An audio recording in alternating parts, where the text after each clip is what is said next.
But yeah, that's straight out of the fire pit right there. It definitely brings it to the surface, right? Like I said, Track NYC, he can't give away gold bars in New York City. So forgive me that it's taken me a long time to learn how to do this shit. I didn't think there was gold in Pennsylvania when I first started. Not at all. If you were like, imagine this, you're minding your own business, right, in your living room, and some guy knocks on your door, right, wearing a Halloween costume and a Cracker Jack box badge around his neck. No car in sight at all. He's like on foot, right, wearing a bucket hat, howdy doody costume, talking about I'm state police. We got a crew in the cul-de-sac. We're going to be doing some work back there. And I'm like, you're what? Can I see some credentials? Like, where's your car at? Would you walk it? Like, yo, when he knocked on my door, I'm like, you want some candy or something? Are you on the way to a Halloween parade?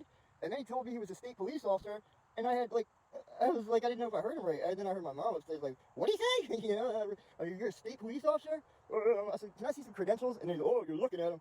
And I'm like, really? I was like, go to look at his badge. He covers it up, storms away, right? I'm like, hold up, you're not a cop. That's when I ran to the cul-de-sac with my phone, and I got all that footage of that guy back there in the crew. And then, you know, I called the real state police. They came out and, you know, ended up backing the guy up. And I watched him, like, hide his badge and shit before they got there. They had a private conversation in the cul-de-sac. He came back and was like, he's legit.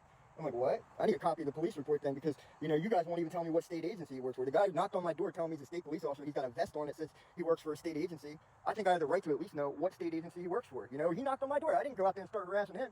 You know, if someone knocks on your door, right, identifying himself as a police officer, shouldn't you be able to ask for some kind of identification? Like, I feel like that's the law. You know what I mean? Like, if someone's going to tell you they're a cop, you should be able to fucking ask for identification. And I do believe it is a law.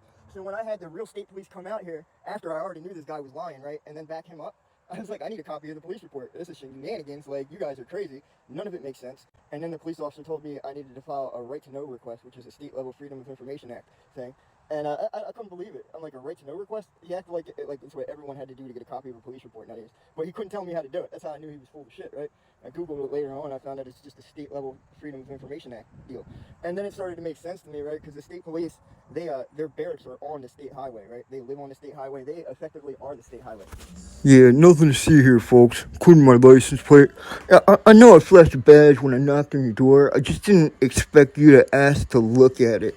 And this is awkward. Now, I can't tell you what state agency I actually work for either, even though I'm wearing a vest. Let me quickly hide my license plate. Can't see that either.